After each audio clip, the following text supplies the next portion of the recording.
Good evening, everyone. Let us chant Namo Tassa before the start of the session.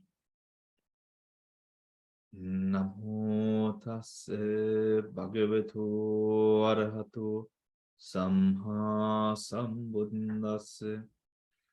Namo Tassa Bhagavato Arahato Samma Sambuddhassa.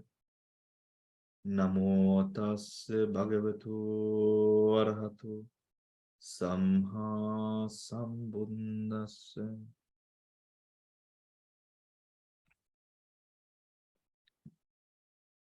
If it's not too much to ask, can I see some camera, some faces? Anyone?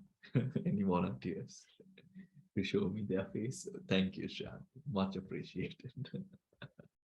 Hari. So today, I thought that we could discuss the components and the experience and the weight that experience of the first jhana, right? Of the first jhana.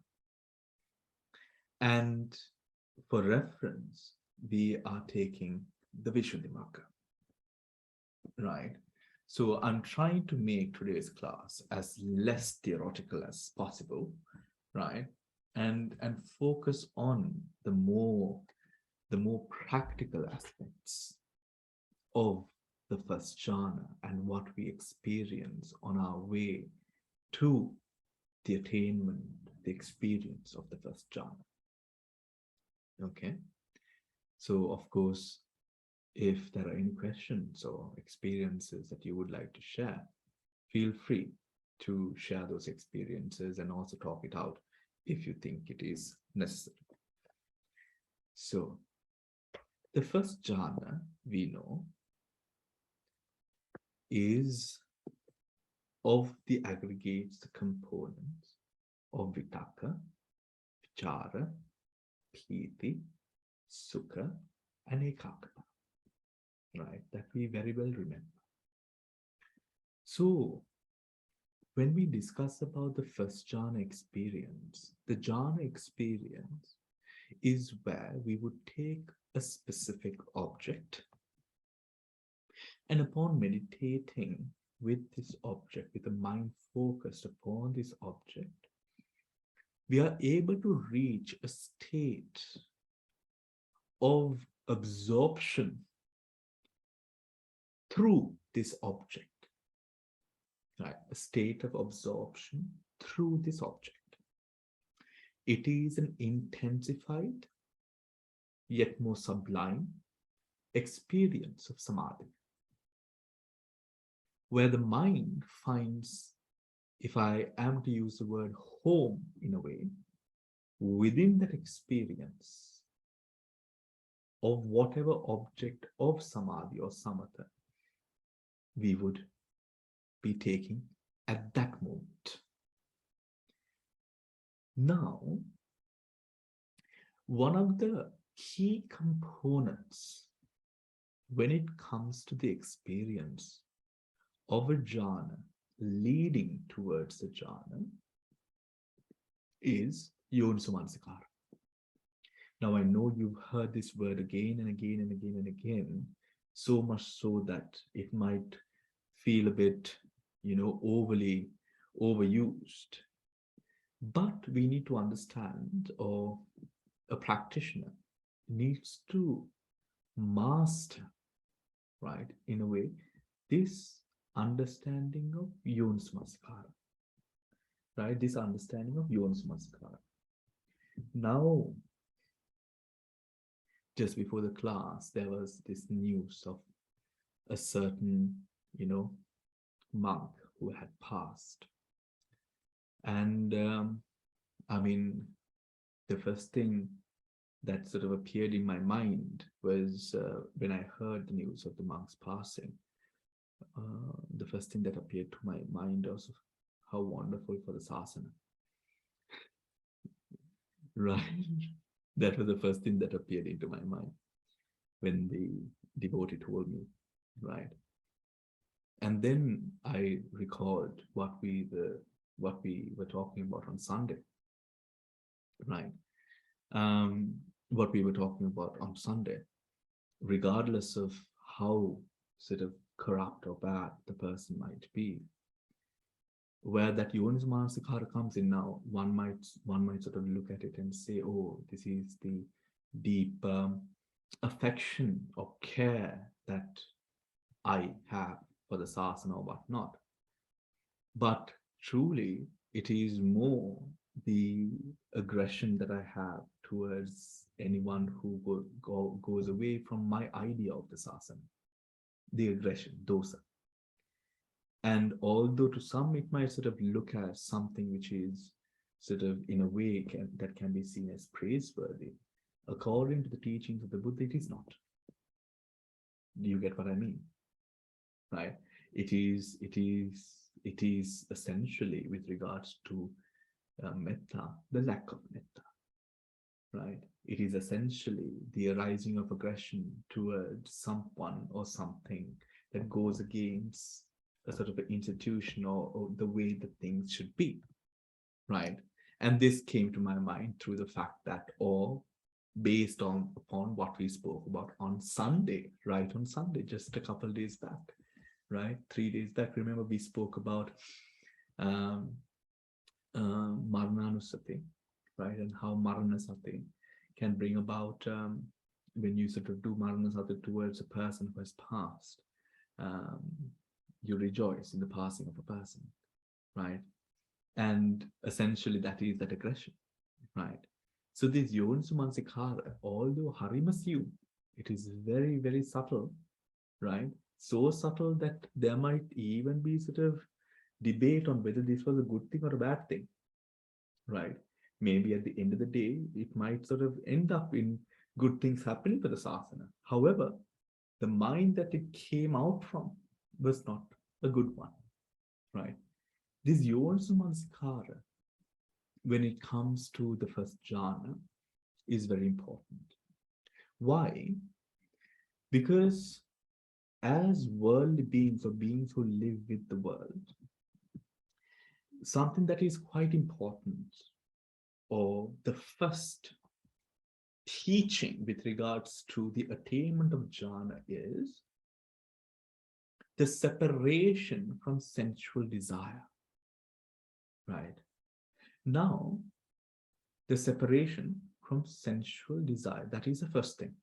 If you go to the Vishuddhimagga, and we will, and Vishuddhimagga, I have it up actually, I showed it to you, right? This one, you see, the first thing. This is page number, the new book, page number 133, the old book 144, right? To those of you who know. So Devika and all, I think it's 44. So the first jhana, and here the first thing that you see is secluded from the sense desires, right? Secluded from the sense desires. That's the first thing. Now, what is seclusion from sense desire? So I'm not going to keep the book up because that is not the aim of today's class. Okay. It is in understanding how we approach the first jhana. The seclusion from sense desires. Now, we often, when we hear this term, which we have so many times, we take it in a manner where we understand the practice as separation from the senses. Separation, we hear it or we understand it as separation from the senses, not the separation or seclusion from sense desire. Remember, it is not senses, it is sense desire. Rupa, Chakku, Sota, Gana, Jivha, Kaya, right? Chakku, Sota, Gana, Jivha, Kaya, Arammana, the clinging, the desire for that Arammana is what we separate ourselves from. Not the Rupa, Vedana, Rupa, Sattva, Gandha, Rasa, Potthappa. Not that. It is the desire for those aramanas that we distance ourselves from. Do you understand? That is the first key. Right? That is the first key. Right? Now, if we are to take, how do we prove? Is that understood, everyone? How we would usually understand it would be Hari me deval hona naha. These things are not good. Right? Lassana kina deval. All of that. Going behind taste, going behind this and that, and anything connected to the five senses in that manner, we class it as not good. But remember, it would be absolutely ludicrous to assume that we can live without the aramanas of these five senses. We can't. Because of the shabda, the sound, you are able to listen to Dhamma. Because of Ruparamana, you're able to gauge what is happening around you. These five senses are required for the attainment of nirvana itself. Remember, if we are born with Dvihetuka or Ekahetuka Patisandhi, we are unable to attain nirvana. And usual Dvihetuka Patisandhis end up with birth defects resulting in the five senses most. Right? Remember, these senses are a requirement to be able to work effectively towards enlightenment. Right? Enlightenment. The Trihetuka Patisandhi. Hence, it would be wrong to take this in a manner where we would assume that we have to separate ourselves from the senses themselves. No. It is not the separation of senses. It is a separation or seclusion from the hallucinatory idea that these senses will last, that these aramanas will last, that these aramanas are a part of me, myself, and I, fueled by one thing and one thing only, desire. Do you understand? It is when we associate this being, I, ourselves, with a certain thing. Now, for example, what does that mean practically in our lives? Saying, oh, I cannot live without tea in the morning. I cannot live without a cigarette. I cannot go to sleep without a glass of whiskey. I cannot do this. I cannot do that. Do you understand? The dependence or the identity that we create with a certain experience is first among that class of solitude from the sense desires. Solitude from the sense desires. So whilst the Buddha outright refused to place any sort of vinaya against the consumption of food, right? Why? Because the Buddha thought that it is absolutely, that it is not possible because all beings have to eat, right? All beings have to eat. And if certain people, because remember, there are certain persons, there are persons in this world who have so much of faith towards the Buddha Dhamma that they ought to not eat rather than breaking a rule, right? That they ought to not eat than breaking a rule, right? And remember the story of a friend monk that I told you, where he stood. He thought that it was the breaking of a rule, that he would incur a breaking of a rule, a precept, that he stood in the forest the whole night. because his flashlight did not work and he didn't want to step on insects walking in the forest at night. So he stood there. He literally stood there.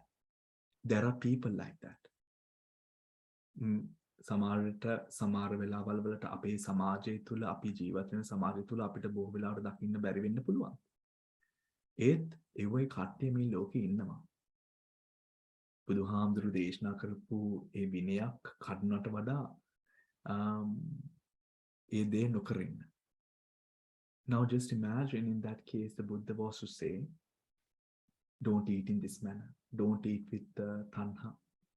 There was a monk, actually, because we can't shave to look good. Right? Right? So some of my dear aunties take it a point to call me and tell me, right, Bhante, shave, you look far more better. When you shave, actually monks can't shave to look good. Right? So there was a monk actually, because he knew that he would definitely look far more better being clean shaven. Right? So every time that he picks up this, he remembers, it is more araprasanna gatit. Right? So then, every time he sort of thinks this kilesa comes up, oh, I will, look better after I shave. Then he stops. Right? He stops. So this, up until this, because this kilesa kept on coming up, he didn't shave. Right? He didn't shave. And no, none of the monks, none of the other monks or the head monk or anyone said anything to him, because they knew, right? They quite respected him for it. Right? They quite respected him. In the Vinaya, if you are to shave or do anything to look better, more presentable or more pleasant to devotees, it is a wrong offense. If you are to say, a kind word, right, to grant the favor or grant the good heart of a person, that is also not done. Right? So you see, with regard to this first jhana, it comes down, a lot of it, a major part of it comes down to yonsu manasikara. You will understand this when you realize, when you go into a deep jhana, even the first, and then you look back and you will realize how important that yonsu manasikara was to maneuver yourself in the path. That yonsu manasikara, now when a certain thing happens, right, now with the sense desire arising, the yonsu manasikara, you have to be tactful in a way. For example, if it is a consumption of food, if it is a consumption of food,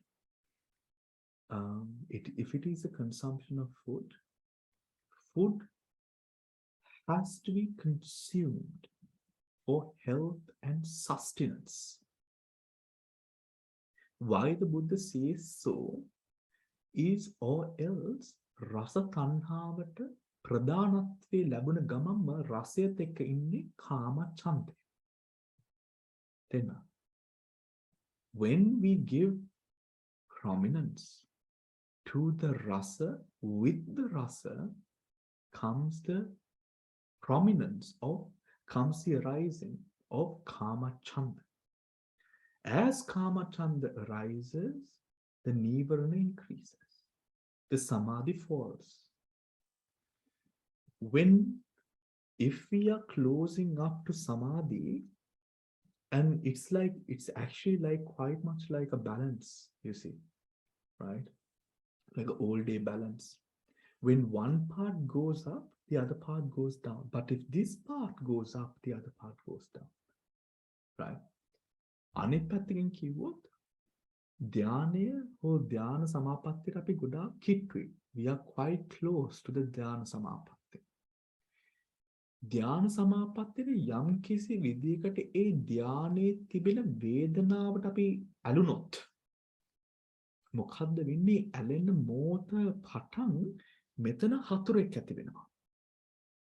මේ හතුර කරන්නේ අර ධාන හානභාගී පැත්තට දැන් ඒ හානභාගී පැත්තට ඒ ධානය weaken. It makes it weaker to an extent where now it can easily be dissolved or destroyed. Do you understand? Ekhinda, now one of the predominant part of our life, we eat. You eat 3 meals a day, right? 3 meals a day. And when you do eat 3 meals a day, what you're essentially doing, or maybe tea time also, so 4, right? 4 times, or maybe even 5 times, right? Mid-morning snack as well, so probably 5 times, right? So 5 times a day, you meditate once a day maybe, or maybe twice a day. But 5 times a day, sense desires, kama, chande, ausana.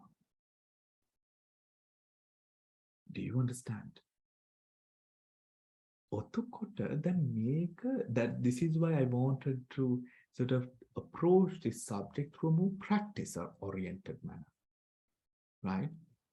Otukota api then make api then කන එක නවත්තන්න බෑ. කන එක නවත්තන්න බෑ අපිට.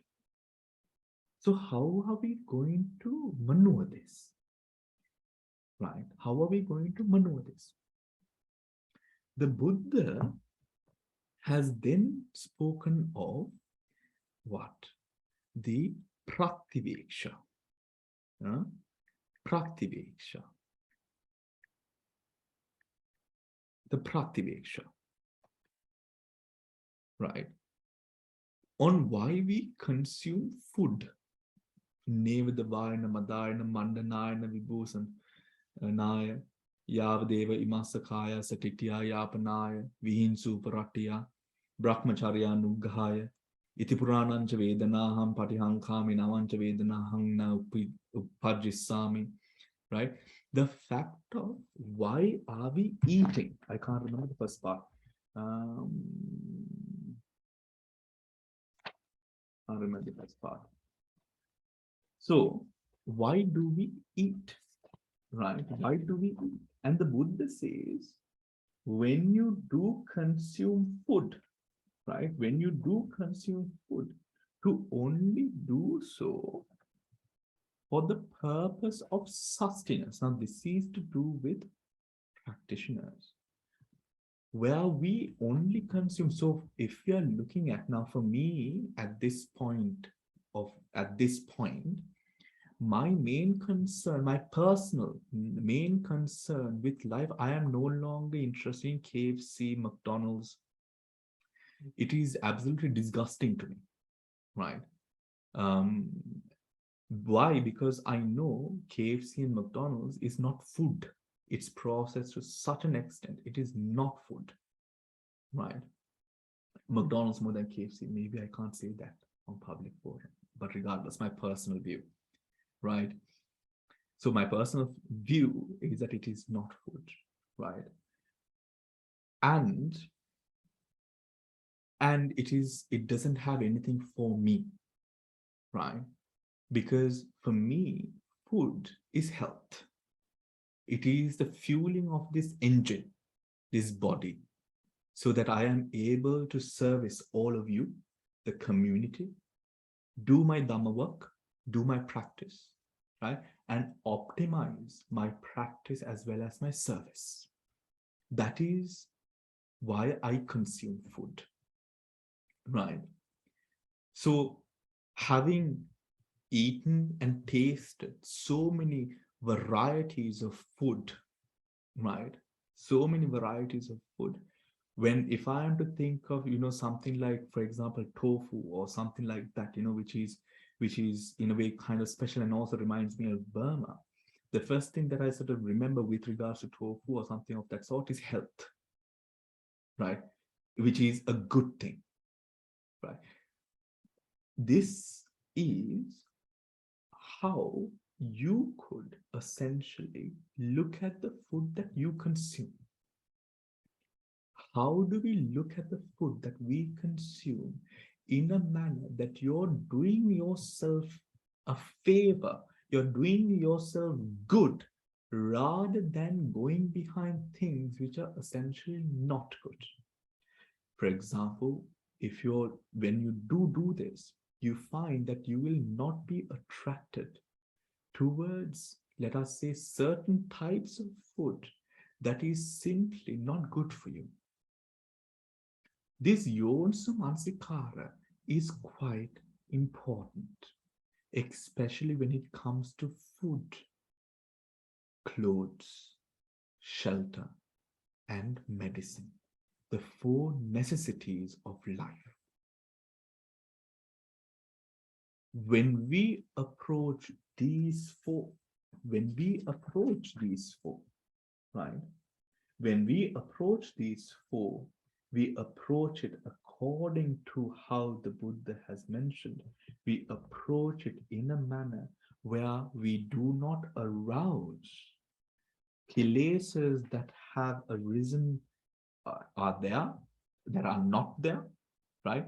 Not sort of fueling kilesa, but simply using these things for sustenance. This is the main issue for practitioners who are struggling to achieve and attain the first jhana. The first jhana. Do you understand? Right? Now, we are practicing Buddhanusati. Right? With the Buddhanusati practice, something which is done is the repetitive recollection of a Trihetuka Kusala, which would bring our minds to focus upon the ultimate aim, nirvana. The Buddha is so called because of his attainment to nirvana. The Buddha is respected as the Buddha, the Samma Sambuddha, because he taught us that path leading to nirvana. Right? Now, Pacheka Buddhas are not Buddhas that people hold in mind 2,600 years afterwards. It is a Samma Sambuddha that people hold in their minds. Why? Because the Samma Sambuddha is the one who taught the people. The silent Buddhas did not teach. It is because of, so the respect towards the Buddha is also because of nirvana. Right? So, with every aspect of the world, let us say every aspect of our practice, if we are looking at our meditation, we meditate because if we are really in it, we meditate because of its pathway leading to nirvana. Api dan denne because it results in the suppression or the eradication of hindrances, kilesas leading to nirvana.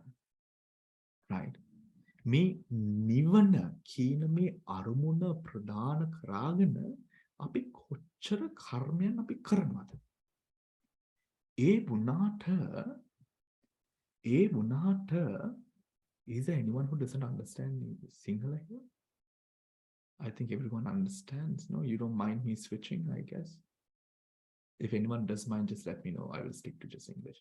ඒ වුණාට අපි යම්කිසි අරමුණක් ගන්න අවස්ථාවේදී දැන් කියමු දානයක් කියලා. අපි බොහෝ වෙලාවට අර නිවන කියන මේ කොටස අමතක කරලා දානෙට අපි ඇලෙනවා.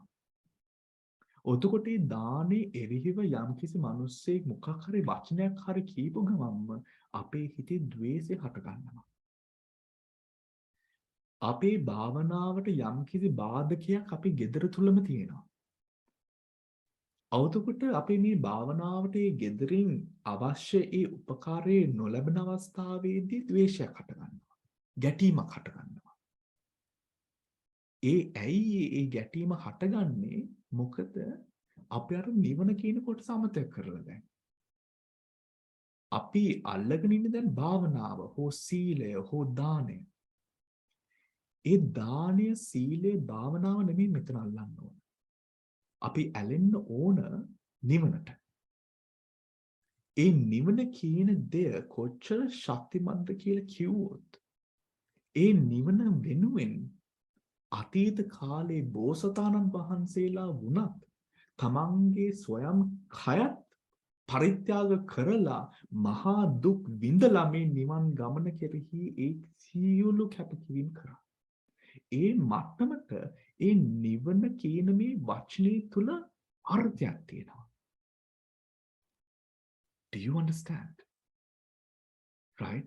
So when we are looking at a meditation and when we are struggling with even samadhi, when we are struggling with bringing the mind into a position of calm, bliss, clarity, tranquility, the moment that we are able to bring into our minds the even the essence of why we are practicing nivana, නිවීම. මෙතන නිවීම කියන වචනේ අපි පාවිච්චි කරත් අර තියෙන මනසේ තියෙන අර ගස්ත්‍රේ උනත් ටික පොඩ්ඩක් එතන චලනයක් වෙනවා. මේ දේ තමයි අප සෑම සිළු දිනාම අපි මේ බුද්ධ මාර්ගයේ කටයුතු කරනවා කියලා කියන්නේ මේ නිවන කෙරෙහි කටයුතු කිරීම. ඒ හින්දා අපි මොන අරමුණක් ගත්තත් දැන් අපි කෑම කියලා අපි ගත්තොත් කෑම කියන්නේ අපිට ඇලීමක් හට ගන්න පුළුවන් හොඳ ඒ කියන්නේ ඇලීමක් හට ගන්නවාමයි බොහෝ වෙලාවට. right? ඇලීමක් හට ගන්නවාමයි. ඔතකොට මේ කෑම පාවිච්චි හෝ කෑමේ දී එතනටත් මේ නිවන කියන දේ මේ මට නිවනට උපකාරයක් වේවා කියන මට්ටමින් කෑම අනුභව කරොත් එතන වෙනසක් වෙනවද නැද්ද? නිකන් හිතන්න. මේ කෑම ටික මන් නිවන් දකින්නයි මම මේ කෑම කන්නේ කියන එක. අපි ඒ විදිහට ලස්සන්ට හිතුවොත් මනසේ යෝනිසමනසිකාරයක් ඇති කරගත්තොත් ඒ කෑම නිකන් මා පෙරේතෙක් වගේ කෑම දැක්කේ නැත්නම් පෙරේතෙක් වගේ අපි කන්න මනසේ නැහැ. right? එහෙම වෙන්නේ නැහැ.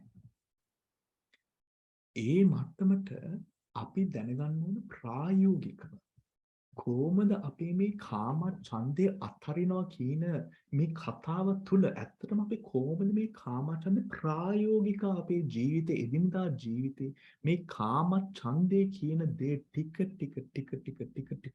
ඒ ඡන්දය කොහොමද මං අත්හරින්නේ? ඡන්දය කාම ලෝකේ ඉන්න තාක්කල් කාමය කියන දේ තියෙනවා. කාමය කියලා කියන්නේ the sensual objects. ඒ කාමය නෙමෙයි මෙතන තියෙන ප්‍රශ්නේ.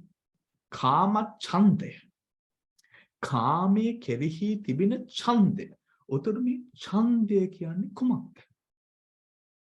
මේ ඡන්දයේ තුල තියෙන මේ ඡන්දේ කොයින්ද මේ ඡන්දේ හටගන්නේ? මේ ඡන්දේ හටගන්නේ මමත්වයේ පදනම් කරගෙන. අවිද්‍යාව සහ තණ්හාව එකතුව මේ මමත්වය කියන දේ හැදෙනවා. මේ මමත්වයේ හැදුන අවස්ථාවේදී දැන් මේ මමත්වේ පුරවන්න ඕනේනේ. right? ඒක පුරවන්න ඕන ඒ අවකාශය දැන් හැදලා තියෙන්නේ. right? දැන් මේක පුරවන්න අපි මොනවා වලින්ද? ඇස, කට, දිව, කන්, නාසය අපි මේ එන මේ අරමුණු වලින් චක්කසෝත ගාන ජීවා කාය අරමුණු වලින් තමයි මේව අපි දැන් මේක පුරවන්නේ. ඒ ඡන්දේ තියෙන මේ මාන්නයේ හින්දා right මේ මමත්වයේ හින්දා අපි මේ ගන්න හෝ මනස ආවර්ජනා කරන ඒ ධර්මයන් අපි දැන් මේ අල්ලගෙන මේක පවත්වන්න අපි උත්සාහවත් වෙනවා. අනිත්‍ය වූ උපාද කිටි බංග මේ తాවකාලිකව මේ හටගන්න මේ ධර්මයන් අවිද්‍යාව මෝහයේ මුල් වෙලා අපි උත්සාහවත් වෙනවා මේ උපාද කිටි බංග නැමැති මේ తాවකාලික ධර්මයක් පවත්වන්න. ඒ පවත්වන්නේ මනසින් ඇලිලා. මනසින් ඇලෙනවා කියලා කියන්නේ දැන් කොහෙටද මේක අලවන්න තියෙන බිත්තියක් නෑනේ අපේ බිත්තිය තමයි මමත්වය. මම සක සංඥාවේ තමයි මේ දේ අලවන්නේ අපි. right? මේ දේ අලවන්නේ. එතන තමයි ඡන්දය කියන දේ හටගන්නේ.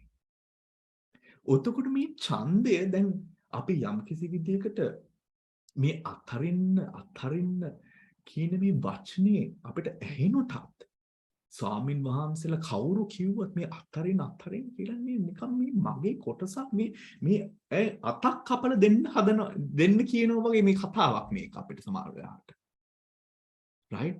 ඒත් ඇත්තටම දැන් බලන්න ඒ වගේ හිතෙනවා නම් අපි කොච්චර අර මමත්වෙන් අල්ලගත්තේ අර සංඥාවන් වලට ඇලිලාද දැන් අපි. මෙතන ඇත්තටම මේ අතක් කපලා දෙන්න කියනවා නෙමෙයි. මේ තමන් මේ මගේ කියලා මේ ගන්න අරමුණු මගේ කියලා හිතන්න එපා කියලා විතරයි මෙතන කියන්නේ. මේ తాවකාලික වූ ධර්මයන් తాවකාලිකම ගෙවිලා යන්න දෙන්න කියලායි මේ කියන්නේ. වෙන දෙයක් නෙමෙයි මෙතන කියන්නේ. right? ඒ తాවකාලිකව හටගන්නේ ධර්මයන්ට తాවකාලිකව ගෙවිලා යන්න ඉඩකඩ හෝ ඒ මනසේ තියෙන පදනම හැදෙන්නේ යම් කිසි විදිහකට දැන් අපිට දැන් මේක ටික රණ්ඩු වෙවි අපිට බෑනේ මේක අල්ලලා අතරින්න බෑනේ right ඒතන තමයි අපි පොඩ්ඩක් භාවනාවෙන් we take a step back and we observe මෙතන මොකද්ද මේ වෙන්නේ ඔතකොට අපිට තේරෙනවා මේ ඇලීම නැතුව මේ ඔතකොට අපිට තේරෙනවා then we understand right iPhone I have just only now seen your message so then we realize when we take a step back and then we observe we realize rupa the material the object being the rupa ramana the object the person who takes that object and the fact that regardless of whether the person sticks on to or takes the object or not the object is there ඔතකොට ඇත්තටම දැන් මෙතන මට මේක ඇලෙන්න හේතුවක් නැහැ I don't have to cling on to this that realization is important even when it comes to a problem right even when it comes to a problem if you have some sort of issue in your life something that requires solving right something that requires solving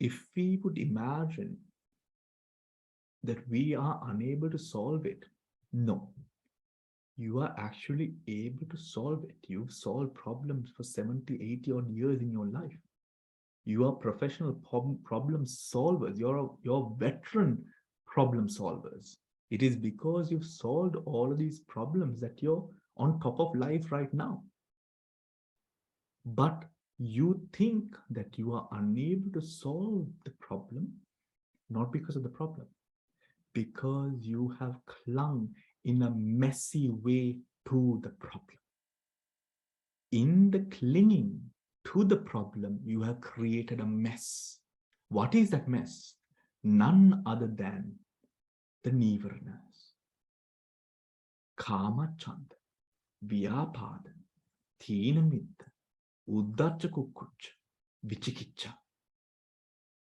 okkoma all of that has created a big mess you know how to solve the issue but then what happens if that happens I might be hurting this person's feelings that person's feelings at the end of the day all of these sort of the hindrances makes it seem as if it is something which is completely complicated no it is not what is complicated is a mess that you created in your head The moment the hindrances subside, the moment that your hindrances come into a calming of mind, you realize you now have the answer to that problem that you've been suffering with. See, yonso mansikar, everyone. You do not essentially need to suffer through challenges in your life. But what happens is when the yons mansikar is not there, you will suffer. You will suffer. Right? You will suffer. That is one of the predominant sensual desire is one of the predominant reasons, although your meditation, although you are quite um, committed to the path of practice, you might find yourselves in a position where you are unable to stabilize your mind. That the reason, if it is the first jhana in question, a most probable reason is Kama Chandra. Hence, what do you have to question? You have to question, how am I consuming? Consuming things from the eyes, the ears, the nose, the tongue, and the body. Come into a pattern, adopt a pattern, not out of being cunning or deceptive to oneself. That will never work. Be truly authentic to yourself in a manner that you learn. You teach yourself to consume, because we have to consume. We have to wear clothes. We have to have shelter. We have to do a lot of things, eat included, drink included. But how can we do these things in a manner that it further enhances, energizes, and even rejuvenates our efforts, leading to one and one thing only, nirvana? If you crack that code, everyone, tomorrow you will attain your first jhana. If you authentically at this moment right now, if you authentically come into a state of mind where you say, everything that I consume, food, shelter, clothing, medicine, is going to be towards the aid of the attainment of nirvana, right? Then you will consume, you will have so much respect towards the clothes that you wear, towards the food that you eat, towards the shelter that you have, towards the medicines that you take. All of that, you will. I mean, just imagine. Isn't that the whole reason when you think about the elaborate dana ceremonies that monks have every single day when it comes to the consumption of food?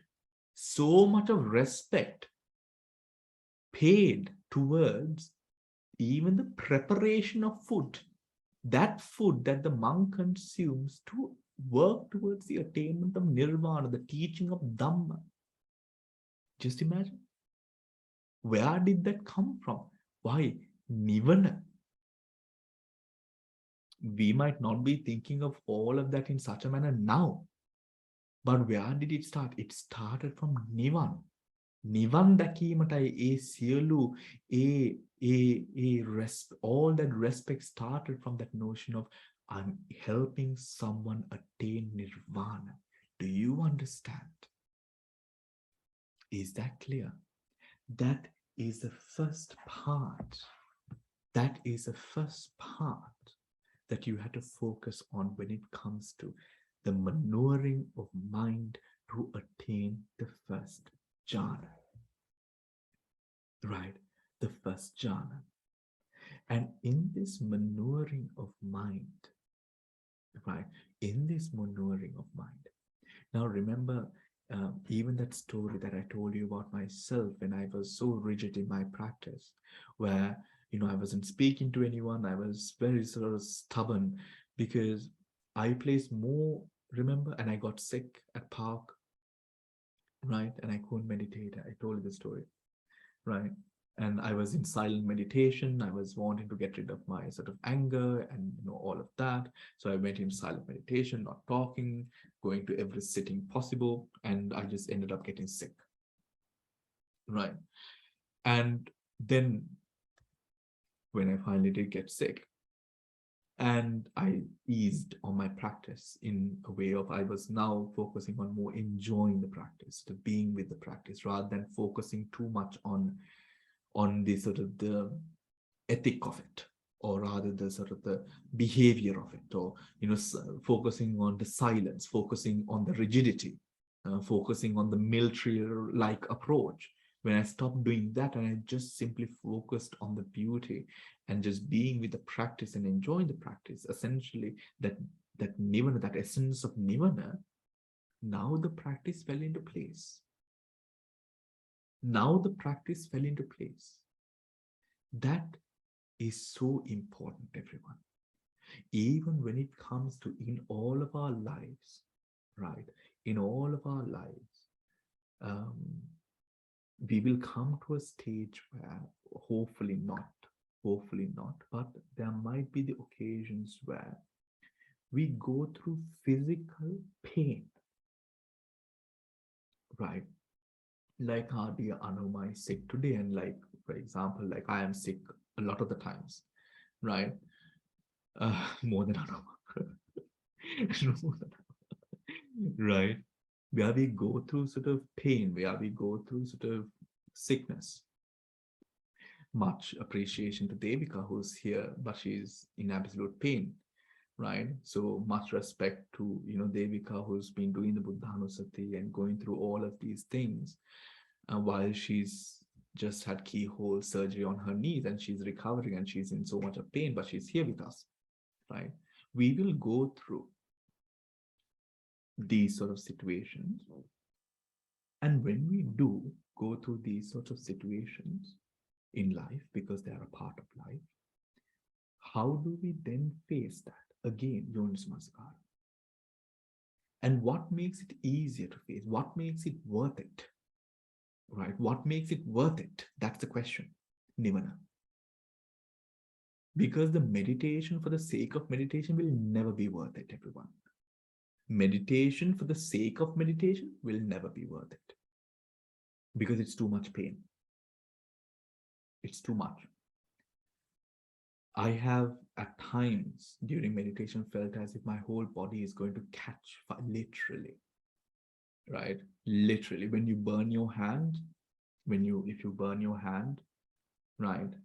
And just imagine that feeling, that strong sort of acute feeling. Just imagine that all over the body. I felt as if I close my eyes and continue for a second more, that my body is literally going to catch fire and I'm going to burn and I'm going to absolutely burn to ash. I've literally felt that. I'm not even exaggerating. Excruciating pain, excruciating, right? But I did not budge. Why? Not because of the meditation, because of Nibbana. ඒ වෙලාවේ මට මතක් වුණේ බුදුහාමුදුරු බුද්ධත්වයට පත්වන්නට මීට වඩා කොච්චර දුක් විඳිලා ඇතිද? ඒ දුකට සාපේක්ෂව මේ දුක මොකක්ද? ඉතින් ඇයි මට මේ දුක විඳින්න බෑ කියන ඒ මනස්කාරය ඇතුනේ ගමම්ම අර ගිනි බෝලයක් වගේ තිබ්බේ මේ කය ඒමම සියලු වේදනා නැති වුණා. And that was how I was able to continue meditating up until 5-6 hours on one sitting. Right? On one sitting. That is Yons Manskara. Please, I'm not in any way sort of, no, we are talking about Yons Manskara, a practical approach, a way of Yons Manskara. Right? And that Yons Manskara becomes the most important bit and part of your first jhana, right, of samadhi. When the kilesa arises, even with food, anything that you're consuming, right? When you're meditating and when your mouth becomes a bit dry, right?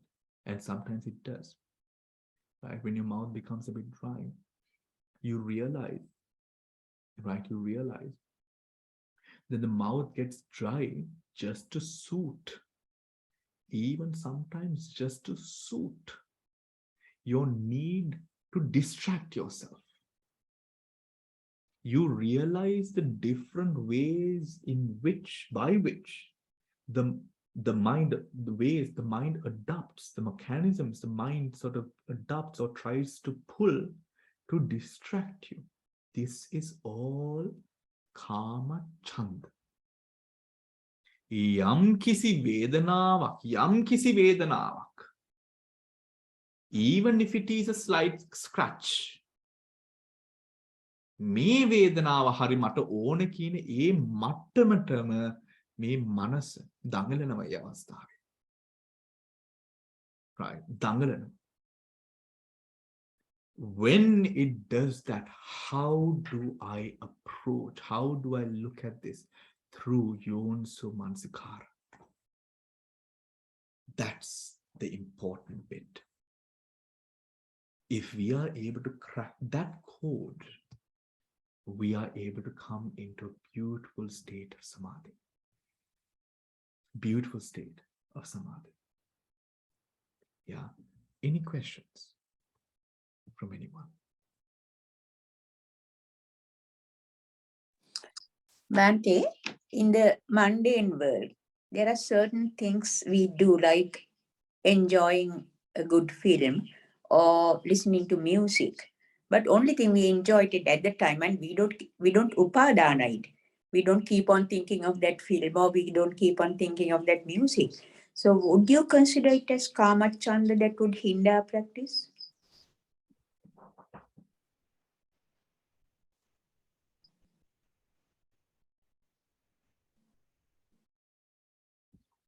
It depends on what the practice would be.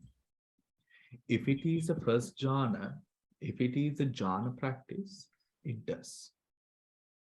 Right? Because the jhana practice is completely on the lines of suppressing or getting rid. The dhyana, the quality of the dhyana or the dhyana itself is a direct manifestation of the level of nivarana. Nivarana, යම් කිසි විදිහකට නීවරණයක් හටගන්නවා නම් අර ධ්‍යාන ශක්තිය හෝ සමාධි ශක්තිය බයිනවා. Right? That's why I took the example of that old school balance. You want music? Okay, you can have music. You will lose a jhana. You will lose a samadhi. You can have it, but you are going to pay for it. Right? You can't have both. You do come to face something like that. With Vidarshana, it is a little bit different, but not so different at the same time. When nivana, when a person, especially this comes to be when you know the Dharma, loke tina his gati, loke tina his subhavaya, right? The voidness, we might not have experienced it fully. However, that sense is there. මෙතන අපි දන්නවා මෙන්න මෙතන යම් කිසි විදියකට මෙතන තියෙන්නේ මේ හිස් දෙයක්. අපි යම් කිසි විදියකින් ඒකෙන් තෘප්තියක් ලබා ගන්න මෙන්න මේ දේ තමයි මෙතන තියෙන්නේ කියන එක. හරි. ඔතකොට ඒ හිස් දේවල් කෙරෙහි තියෙන ඇල්ම තමයි එතන පෙන්වන්නේ.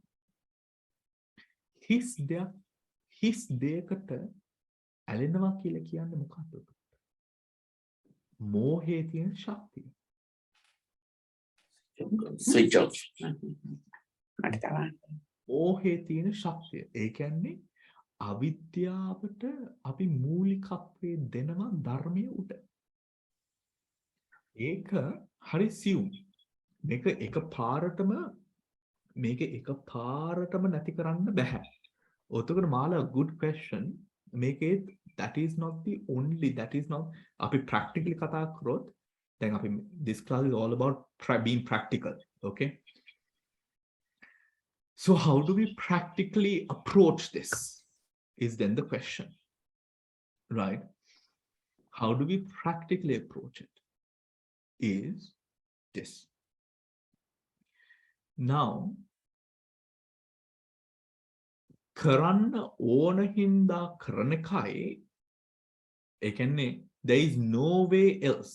Let us say you have to go to your, let us say your grandchildren, right? Your grandchild's birthday party. Right? Or something to do with your children, or something to do with your best friends, right? That is different. Two, when you are thinking නෑ මේක දෙයක් ඕනේ අපේ ජීවිතේට, you know what I mean? ඒක වෙනස්, right? මේ දෙයක් දැන් අපි ගෙදරම ඉඳලා අපි හිතනවා නෑ මේ දේවල් ඕනේ අපේ ජීවිතේට. දැන් මේ හොඳට ධර්මයේ දකින නිවන් දකින්න කටයුතු කරන හැමදාම මේ ධර්මයේත් එක්කම ඉන්න උත්සාහවත් වෙන මේ කට්ටිය ගැන මම මේ කතා කරන්නේ, right?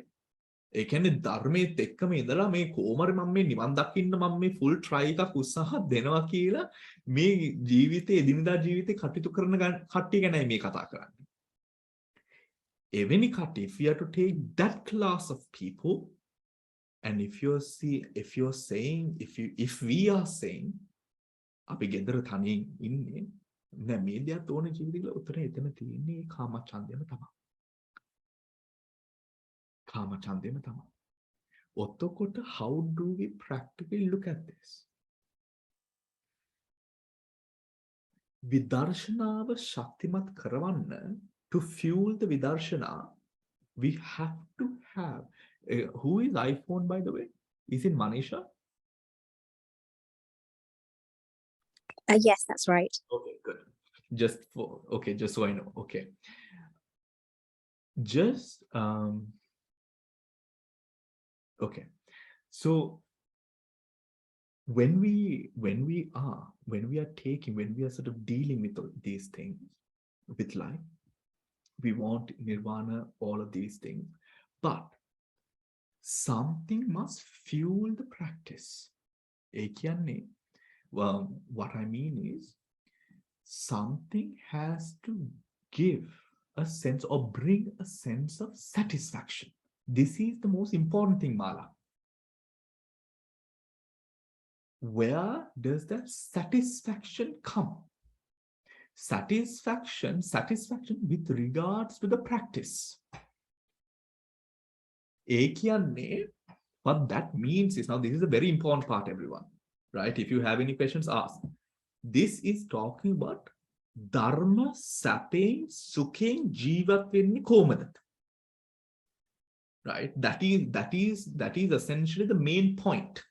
Are you living with dhammic comfort, dhammic bliss? This is the answer, and this is how we navigate it, right? Let us say, for example, right? Let us say, yeah, you're enjoying a bit of music, right? But through the day, right? You've had a wonderful day. You've had just a wonderful day. You've taken care of your grandkids. You've helped someone as well.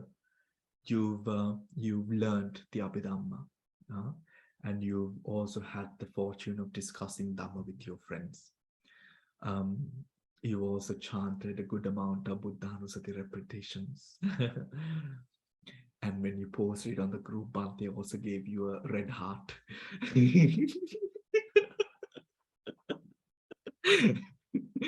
Right. Right. So you've had a fantastic day. You've had a fantastic day. Now, this fantastic day that you've had, not because You're egotistically sort of saying, oh, I've done all of these things. But you're truly, profoundly happy of the commitment that you've made in terms of your practice. Doing the Buddhanussati repetitions, right? Engaging with a good, wholesome Dhamma throughout the day. That's satisfaction and happiness that you have in your path through the day. That is what brings the Vidarshana Samadhi. That is what. Let me explain that. And if anyone has a question, please do ask. That satisfaction, that happiness, that Dhamma Priti, Dhamma Sukha, right? Dhamma Priti, Dhamma Sukha gives you the essential drive to continue this practice. But as we go on, ඒක තමයි මේ ධර්ම රසය, right? ඒ ධර්ම රසය, the taste of that Dhamma. But as we go on, we advance, just as when we eat different foods across cultures, our palate improves, right? The tastes that we know, the taste that we are acquainted to improves.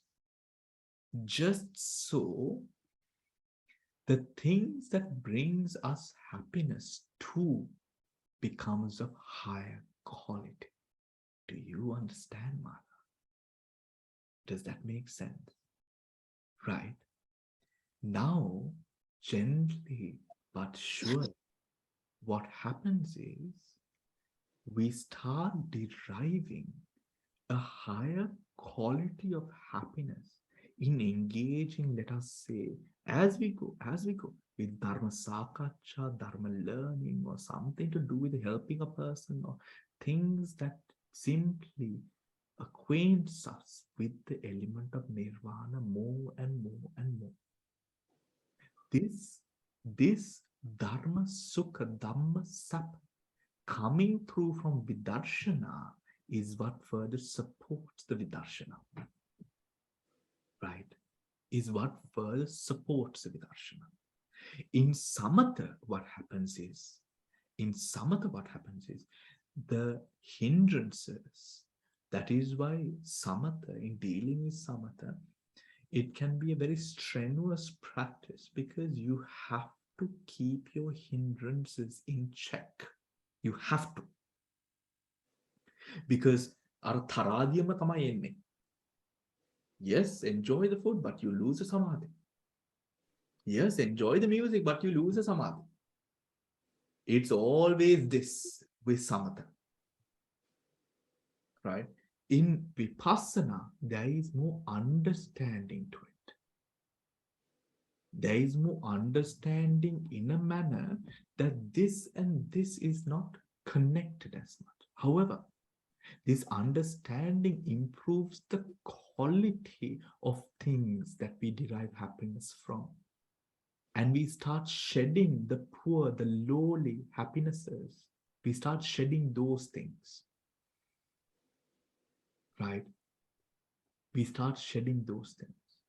So if we are saying, okay, we enjoying a bit of music or blah, blah, blah, with the Dharma practice, essentially, with time, what will happen is that will also shed. It will. But you will not feel as if you are missing anything whatsoever. Shriyani?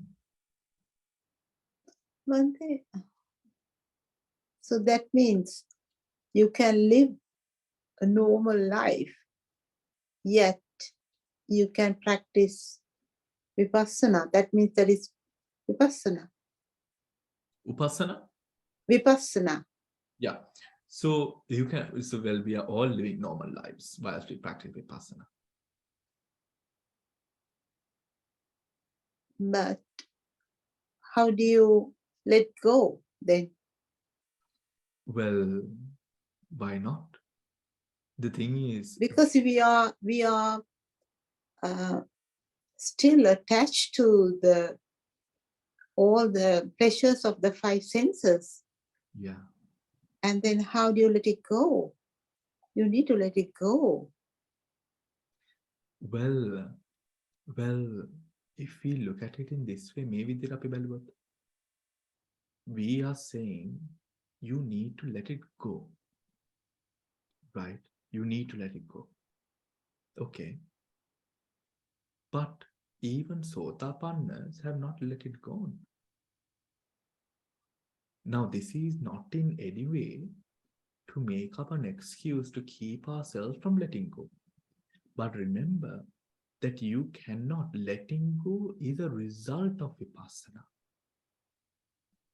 It is not after letting go that it is not after letting go that we arrive at vipassana.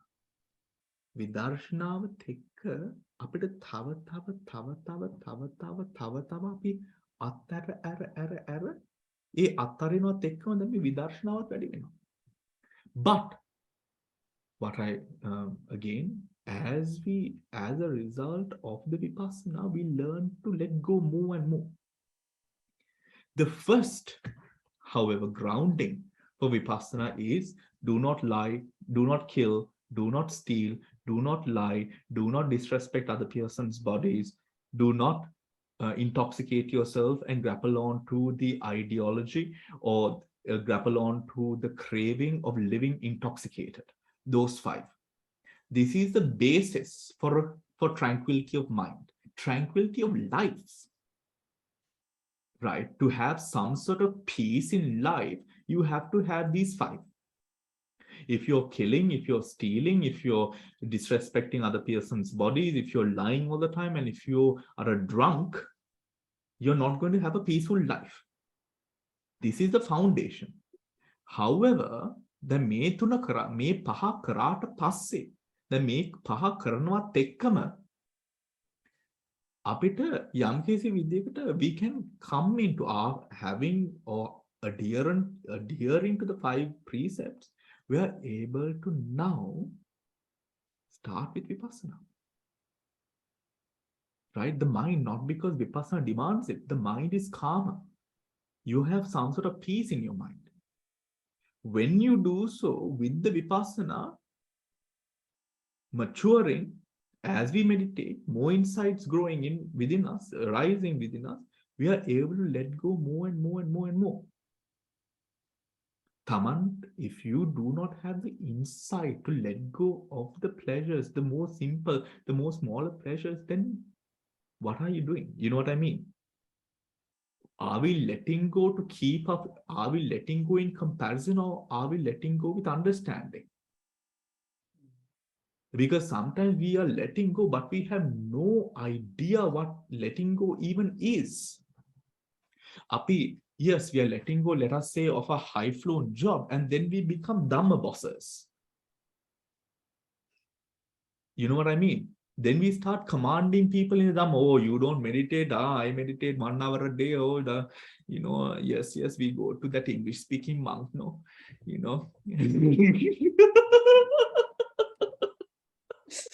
No, I can't. We can't listen to Sinhala Dhamma talks. Only English for us.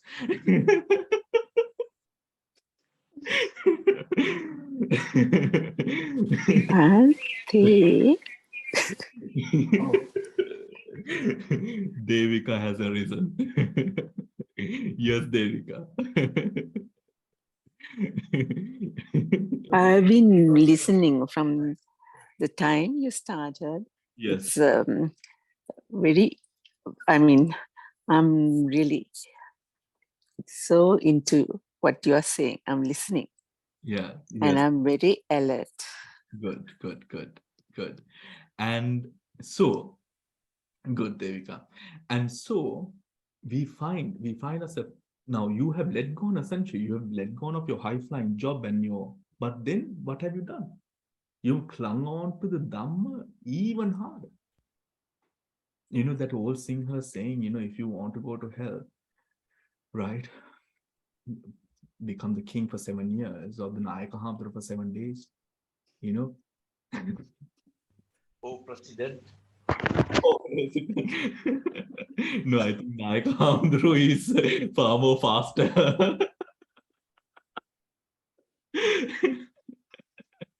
Right.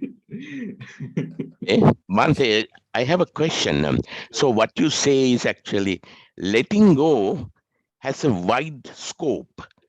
So, so you have to start with the lower level.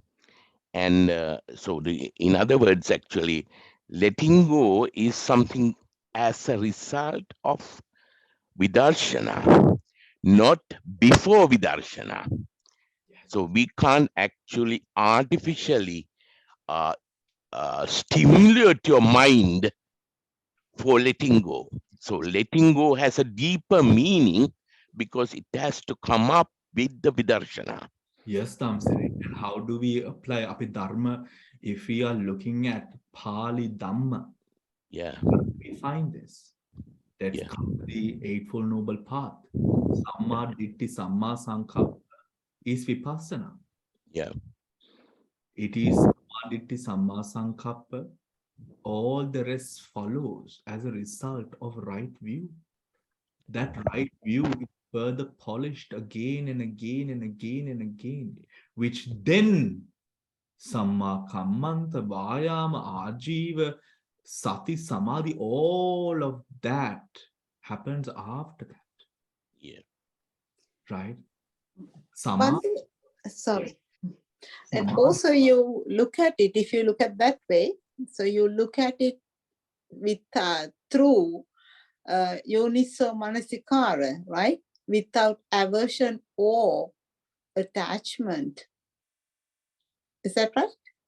without, Aversion or the attachment. So that means you looking at it through the yoniso manasikara. That means it's a form of letting go, but not really literal letting go. if we think about it in this way, Shriyana, මෙහෙම ගමු. අපි යම්කිසි මනුස්සෙක්ට we care about a certain person. When this person does something, we forgive. Right? We forgive. Just because we care about this person, we know that this person has been there for us, is trying hard or whatever reasons, or we might be just delusionary in love, regardless of whatever reason, we forgive this person quite easily, right?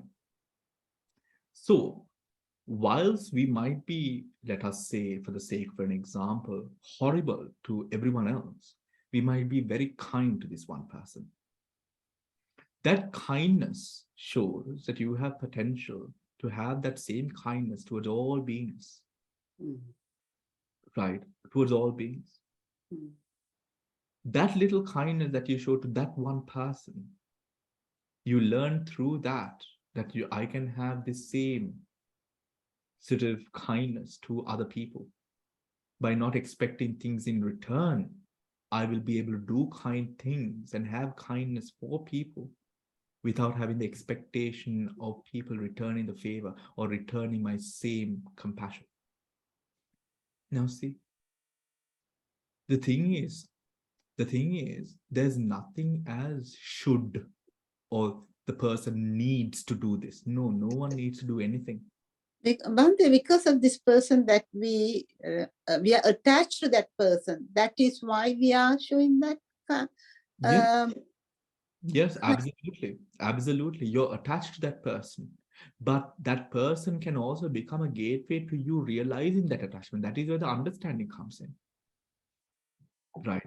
Now, for example, Jiddu Krishnamurti understood that it was his attachment towards his brother that led to him being so sad when his brother died. Right. And when he saw a procession, a funeral procession right in front of his house in America, and he realized, oh, I'm crying, while at the same time he was weeping for his brother, he was mourning for his brother's death.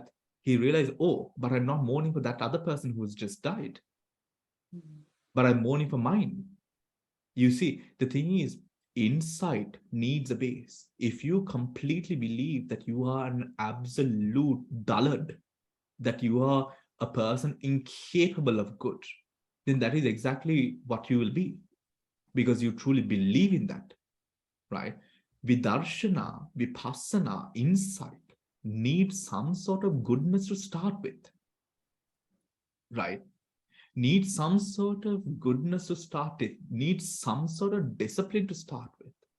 Because without that discipline, vidarshana will not arise.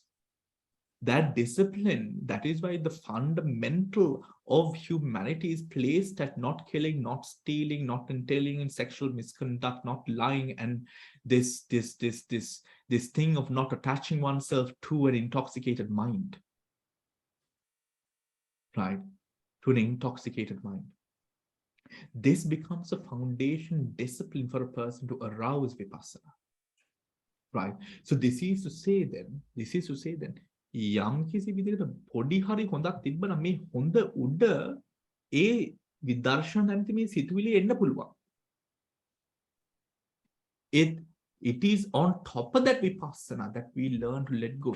Now, actually, when we look at the deeper practice, letting go of, let us say, listening to Elvis Presley is far more easier. It is peanuts in comparison to let go of the little irrational fear that you have, which makes you burst out all the time, which you realize whilst you close your eyes. That is so much more difficult and intricate. And that is why in your vipassana, when your vipassana is firm, even with music, even with women dancing or men dancing naked or whatnot, even with all the alcohol and drugs out there, right? You can literally be sort of unfazed by all of that, because in your mind, what you're working is none of that. It doesn't even bother you. You're dealing with a bigger, far more greater problem, which is sort of unfolding these intricacies of your mind. Letting go of that keen attachment that you have now seen, literally seen in your mind, that becomes far more interesting for you to work with there, right? So when we look at the Arya Ashtanga Marga, that deeper sense of attachment comes from Sammaditthi, vipassana, hari dakma, right thought, right thought. The basis, the fundamentals of humanity, meaning this sort of discipline, comes off at cutting unnecessary consumption, so you can focus on things that truly matter. That is where, that is the answer to your question, which is when we have that sense of discipline. Let us say we are listening to music all the time through the day. Bringing a sense of discipline into that allows a person to now focus on things. So what I would say is this: if you're a person who was listening to music every single day, every single hour of the day that you're awake, and now you're listening to just maybe a bit whilst you're cooking, let us say, right? I would say that is far better than spending your whole day listening to music. Be happy about that. Because if we are saying, I need to do this, I should be able to do this, there is nothing called should. I mean, this word should is it's a pathetic word. No one should be using this word should. It should be absolutely removed from the English language or any language. This should. What is should? There is nothing called should, right? And the Buddha realized that. The Buddha always said, what did he say? It's not the thing of he should. No, he said, this is because of the hindrances. This is human nature. Lobha, dosa, moha, alobha, adosa, amoha. Should is an assumption. hallucination, a story. And we are not here to be storytellers. We are here to see what are we capable of. And in understanding what we are capable of, we are able to move forward. Right? We are able to move forward. Right? And I believe in that organic practice. Right? I believe, I truly do. Right? I truly, truly do believe in that, because, you know, there was this thing, you know, in Aranyas, in monasteries, right? Especially what we found is, I'm not sort of putting one tradition below or whatever. It's not that. It's just the way our cultures are molded and built. Is in Sri Lanka, there's a lot of denigration that happens. Right? Denigration in this sense, especially when it comes to food. You enjoy, you like a certain food, right? But you pretend that you don't like it. And we assume that that is far better than showing the truth, right? That's showing the truth. And so this was taught to us by a particular Sri Lankan monk who was also in the Army. He said, it is better that you simply enjoy it if you are enjoying it, because pretending to not enjoy it is a far worse kilesa than actually enjoying it. The second, pretending, is kapatikama, portraying something which is not true, falsehood, boruva, right? Boruva. And what is one of those things that the Buddha has never done? He's done everything. He's broken every rule. The only thing after Niyata Vikrama the Buddha did not do is boruva. Why? That is why everyone listens to the Buddha, and we are still listening to the Buddha. 2,600 years after, we are still listening to the word of the Buddha. I mean, I'm preaching it and you're listening, right? Whilst you can have your legs up and doing something else, watching the TV or having a good meal or whatnot, you're sitting here and listening to me. This is the word of the Buddha that you're listening to. 2,600 years after. Why? Because the Buddha did not tell a lie. Right? But what I see, so Shriyani, for me, when it comes to, yes, with culture, with all of these things that we want to attain, these sort of shoulds come. You know, I need to do this. But the thing is, not really. I don't need to do anything. I don't need to even be a monk. I can leave if I want to. You know what I mean? When this need comes in, it becomes a far worse akusala, or rather a kilesa. Right? So here, what is important is that authenticity. Because if we are denigrating, right, and saying I need to let go and can't be attached, we become sort of අපි කපට වෙනවා. දැන් මේ ධර්මයේ හින්දා අපි කපට වෙනවා. And when it comes to kapatikama, this sort of, what's the English word for kapatikama? Being cunning, isn't it? Yeah. When you are cunning in nature, you do not attract Dhamma, because Dhamma is the far opposite of cunning. Right? Dhamma is the far opposite of cunning. Authenticity is where the Dhamma is at. So even with our faults, even with our attachments, that potential of growth comes on the basis of that authenticity. And there, as long as even, let us say, when a kissima සීලයක් නැහැ, the only thing that you have is that you're authentic. Based on that, everyone, you will develop vipassana. And the Bodhisattva did that, remember. And the Bodhisattva did that. Yeah, the Bodhisattva did that. Many times, not once, not twice, so many times. On the fact of truthfulness, the Bodhisattva developed vipassana. And that led to his development of jhanas and into deeper vipassana afterwards. Yeah.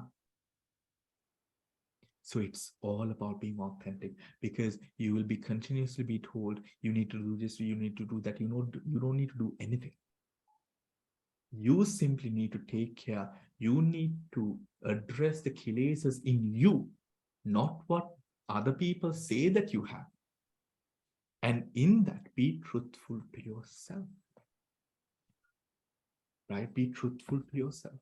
Because if you're just simply not watching movies or not listening to music just because another person is not, just because you want to be better than the other person or you want to keep up with the other person, that is not dharma. That is not dharma. If you're eating 1 meal a day whilst you need 3 meals a day, that is also not dharma. That authenticity is important. Right, that authenticity is more. I mean, in the first jhana, that is not even talked about because that comes far before the first jhana. Right, the first jhana talks about kama chanda first. It will not even talk about these things because it is a given. It's basic. Yes, Hemale.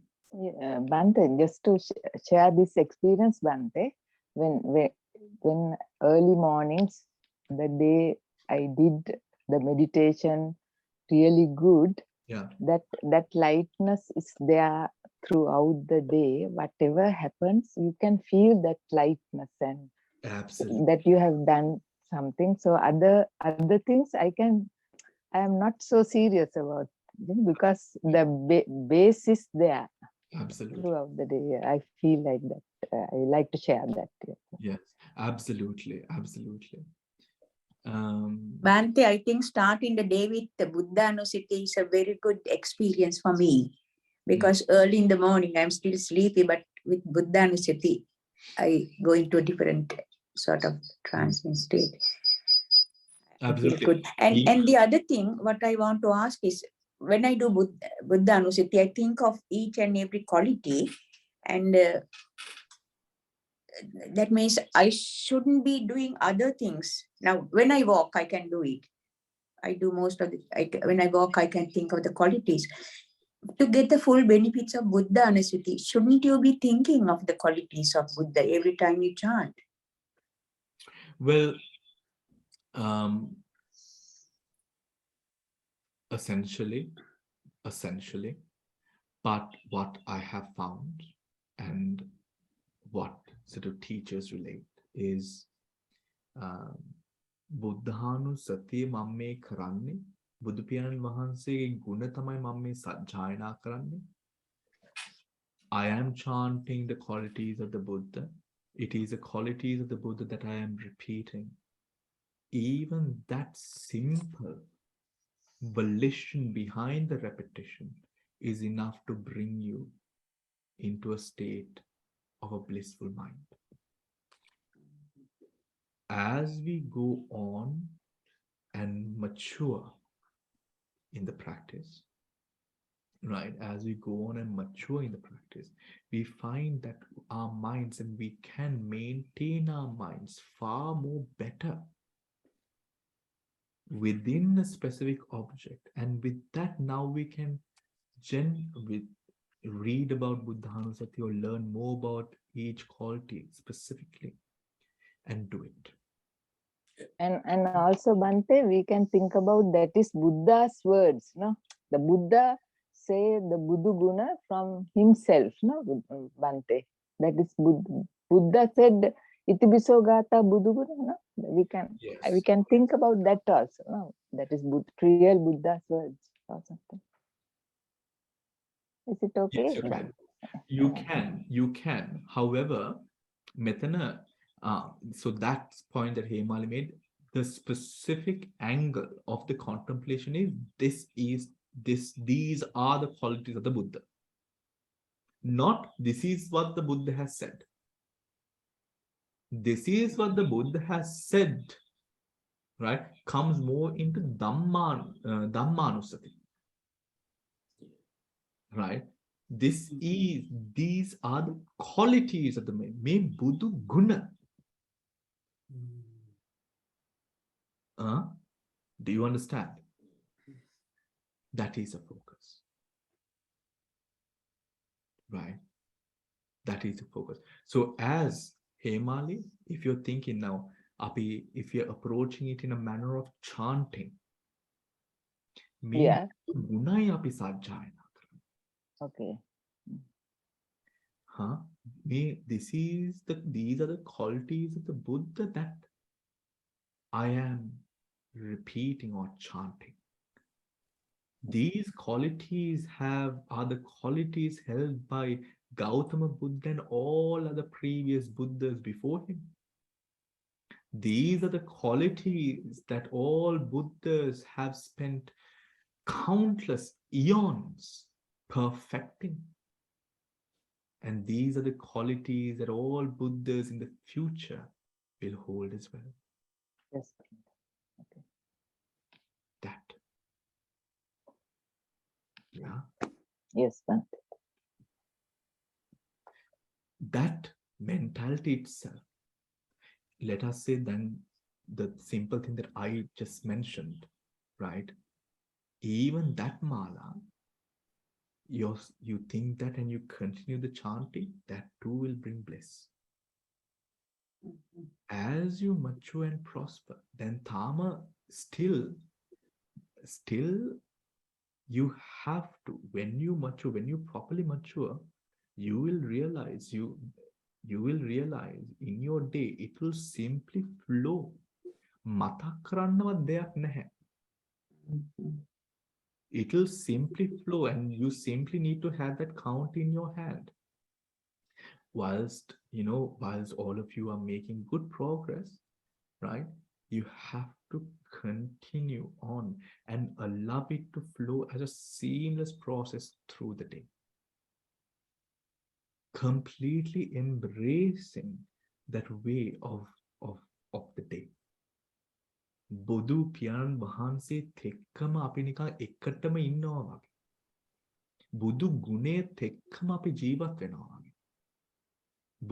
බුදුරජාණන් වහන්සේගේ ආශිර්වාදය අපේ මේ සීලේ සුගන්ධය අපේ මේ නිකන් gedara පැතිරලා වගේ.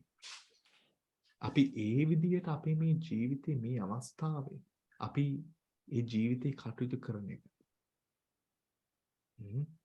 It's like, now all of you, most of you here, most of you here actually, most of you, except Manisha and I think, except Manisha and I, are people who've done so much of life. You've traveled, you've earned, you've eaten, you've been married, you have children, you have grandchildren. You've lived life, right? You've lived life. You have your status, you have your symbols, you have respect of the community, right? You are people who people look up to and respect as well. You have all of that. Then yati. Then yati. Then ඒ ටික ඔක්කොම කරානේ. දැන් මේ ලෝකේ යම් කිසි විදියකට if you had to achieve something or do something, you've done all of that. Literally, you have. Right? Now, if we are to think about මම කොහොමද මගේ මේ ජීවිතේ බුදුහාමුදුරු ගැනම හෝ බුදුහාමුදුරුත් එක්කම මම ගත කරන්නේ? බුදුහාමුදුරන්ගේ බුද්ධ විශේෂයත් එක්කම මම කොහොමද ජීවත් වෙන්නේ? Not to sort of go overboard or sort of become like fanatics, no. But in a way, it's a dance in a way, right? How do I embrace the Dhamma in such a manner that I am speaking, living, walking, breathing this sense of yoniso manasikara, that everything that appears in my life, whether it is positive, enjoyable, or whether it is painful or something that inflicts suffering even, how am I to accept it in a manner where my mental clarity does not come to harm? යෝනිසෝ මනසිකාරයෙන් අපි කොහොමද ජීවත් වෙන්නේ? යෝනිසෝ මනසිකාරයෙන් මං එදිනෙදා කටයුතු කරන්නේ කොහොමද? This question. Yes, Sujata. Something I was thinking, with this practice going on like this for quite a while now, I think mostly people withdraw from the social life. What? They is getting out of social life. Yeah. You know, you don't want to get into parties, and personally, I'm in lot of associations in this country. Lots of meetings coming up, lots of Christmas parties coming up. I have told them I'm not coming. I don't know. It's, Yeah. so this is the thing I was thinking. I'm withdrawing, I thought. Yeah. And what do you think about it, Sujata? No, I'm quite happy about it, actually. I'm not unhappy. I feel I have done enough, as you said, Bhante. Uh-huh. Going through life, we have done everything that we should do. Sure. Now we quietly settle down to a more of a quiet life. Yes. I mean, Sujata, Yes. what the word that I used is Dhammik life. Dhammik, that's what I meant. I mean it. Sometimes, what I meant was Dhammik life. ධර්මයේත් එක්ක ජීවත් වෙන්න. ඒක තමයි මට හිතෙන්නේ. ධර්මය ආවර්ජනා කිරීමෙන්ම ජීවත් වෙන්න පුළුවන් ඒ දේ හදාගන්න. මොකද because sometimes we would find that maybe we might need that association, right? But what I'm saying is slowly, අරක පස්සේ දැන් අපි we had a time where it was being in associations, and the most prestigious associations was a thing that we wanted. You're proud about it. Proud of it as well. Exactly. Proud about it. And wanted to do that, and being a part, being seen with these people and all of these things. I mean, climbing the social hierarchy or the ladder, basically that is it. On committees and such things. Exactly. ඒකට දැන් ඒකේ පිටපස්සේ යන්නේ නැතුව, ඒකේ පිටපස්සේ යන්නේ නැතුව desire.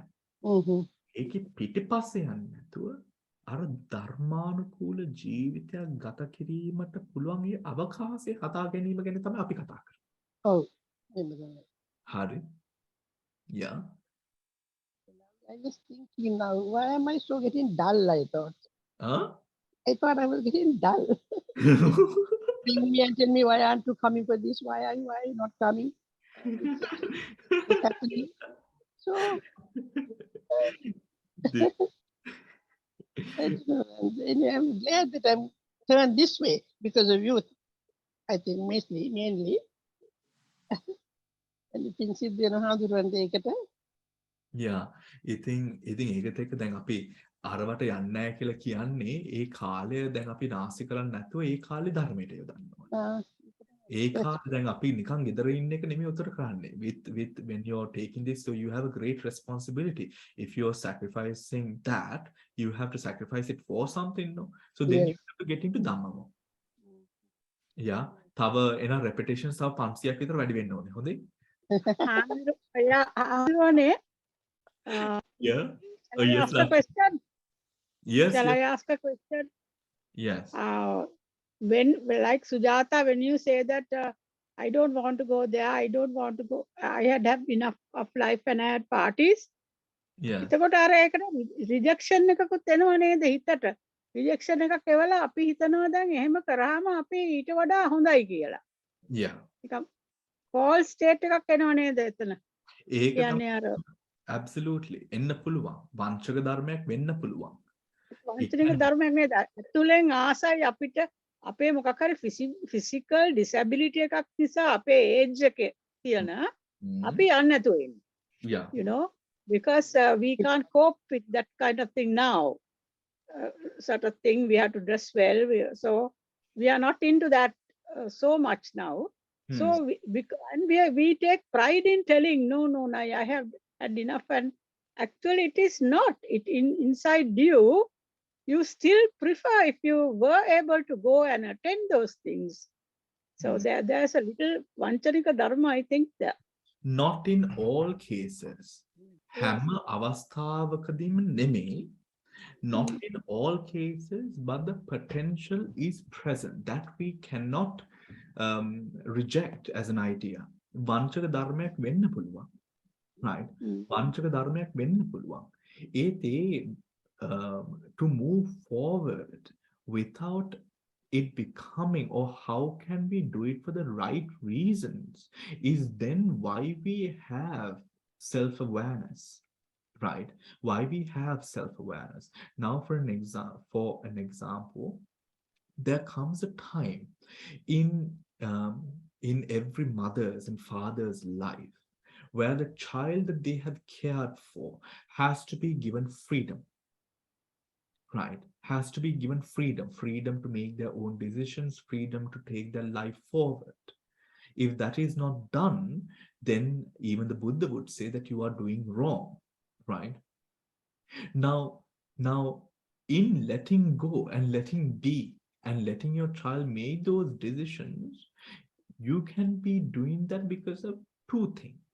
You can be doing it because you don't have the energy to do so, that you're just simply opting the easy way out, or you can do it because you have believed that whatever that your child is now an adult, that he deserves or she deserves to have the ability to make their own decisions, and you respect that, right? The latter is dhammic, but the potential is there. That is where self-awareness comes in, Lakshmi. Yeah. With self-awareness, are we doing these things for the right reasons? Right reason. That's the most important. Are we Right. doing this for the right reason? Exactly. Right? Are we doing this for the right reason? And that Or is not sour grapes. sorry. No sour grapes. Sort of No thing. sour grapes whatsoever. Are we doing this for the right reasons? Right. And that is what is important as a contemplation, right? That is what's important as a contemplation, right? Yes. You know, එතන තමයි සතිය එන්නේ. Right? Yeah. මොකද බුදුහාමුදුරුවෝ, when the Buddha says, you know, living with awareness, that is part of this awareness. Right? But when it comes to everything, right? When it comes to the manners of the world, there comes a time then that we must, in all situations, be able to let go. Yes, Bhante. Right? Right. That we Thank must. you, Bhante. There comes in all of our lives that a situation comes that we are able to actually let go. And that letting go is essentially going to prepare us for the greatest of all letting goes that we've done. Right? In all, if we are going to cling on all the way up until, right? All the way up until the end, you know, is it going to be? How is that going to reflect on our final letting go? So now I think we've gone above and beyond. So thank you everyone for joining in for today's session. I hope that it has cleared some questions with regard to the first jhana and how we attain and bring ourselves to attain the first jhana. Thank you all for your time. And I Join Sarnai Bhante. Everyone, Saranai Bhante. Bhante.